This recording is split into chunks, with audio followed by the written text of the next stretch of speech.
Wind watch and high wind warning. Clouds moving in to North Dakota right now. Expect that cloud cover to hang out overnight, but temperatures not too bad right now. A lot of us in the mid to upper 30s, even some 40s.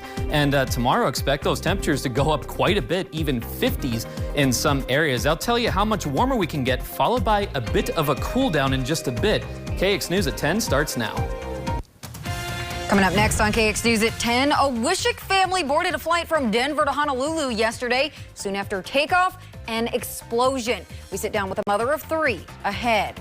And new COVID cases and deaths take a downfall across the country. Plus a look at our top stories this week, in case you missed it. Putting North Dakota first. KX News at 10 starts now. Good evening. I'm Renee Cooper. Thanks for watching KX News. Leading local tonight, a North Dakota family was on a plane from Denver to Hawaii when the engine failed after takeoff. KX News spoke with a Wishick woman whose family landed safely in Hawaii overnight after an emergency landing in Denver, Colorado, Saturday. The United Airlines flight headed from Denver to Honolulu suffered a catastrophic failure in its right engine, and flames erupted under the wing as the plane began to lose altitude. Brenda Doan, her husband, and 3 kids from Wishick were aboard on a last-minute family vacation. Doan says what started off as a smooth takeoff quickly turned into a turbulent one in the clouds. She and her family could see debris, sparks, and what she described as, quote, balls of fire fly outside their windows. It almost felt like it was an explosion. It was a boom, and it was a big boom, not something small. You knew that something had happened. It was an absolute. And so immediately I did scream. I will admit I did scream. There was a couple other people that yelped and kind of screamed, and you know, it's that initial terror, that initial fright where you're hearing people say, what's happening? Why me? This is not the way I wanted this to end, you know, all those things. And so my daughter, I realized she was scared, and she said, Mom, don't scream. And she grabbed on me, and I just said, it's going to be okay. Doan says the flight crew kept everyone calm with continuous communication through the about 4 minutes that it took for the plane to land back at Denver International Airport. Authorities say no one on board or on the ground was hurt. Today, U.S. regulators announced extra inspections of Boeing 777 jets with this same type of engine. The Doan family now enjoying their vacation in Hawaii. The number of new COVID-19 cases and deaths is decreasing sharply.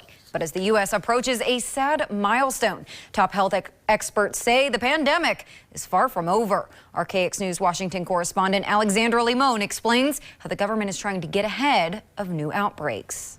The U.S. is approaching the grim milestone of 500,000 deaths due to COVID-19. It really is a terrible situation that we've been through and that we're still going through. And that's the reason why we keep insisting to continue with the public health measures. This week, the country hit a hurdle in the vaccination efforts as severe weather delayed the deliveries of 6 million vaccine doses. So we've been able to get about 2 million of those 6 million doses out. We expect to rapidly catch up this week. And there are fears of new spikes due to the variants of the virus. So some countries are focusing on giving only single doses to as many people as possible. And this is the risky business about it.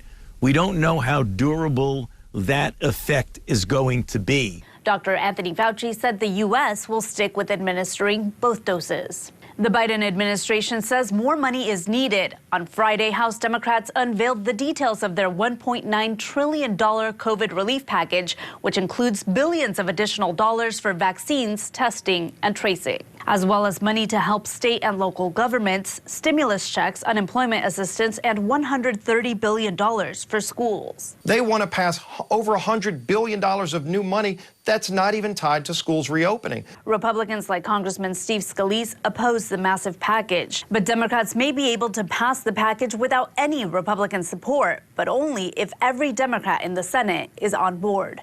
Reporting in Washington, Alexandra Limon. Now in North Dakota, health officials confirmed 45 new positive cases of COVID-19 and 1 new death due to the coronavirus this morning, reflecting what have typically been low weekend numbers. With the update, the total number of positive tests since the start of the pandemic in North Dakota is about 700 shy of 100,000. The state lab processed 2,116 tests in the last day for a positivity rate of 2.6%. More than 402,000 residents have been tested in total. Active cases are at 725, meaning there were 64 more recoveries than new positive cases reported today. And the death toll now stands at 1,438. Hospitalizations rose by 1 to 40, with 8 patients currently being treated in intensive care. The state's hospital tracker shows there are 29 staffed ICU beds and 322 staffed inpatient beds available across North Dakota. The state did not receive some expected vaccine shipments on Tuesday or Thursday due to severe weather elsewhere. Health officials said they are expecting deliveries to resume Monday.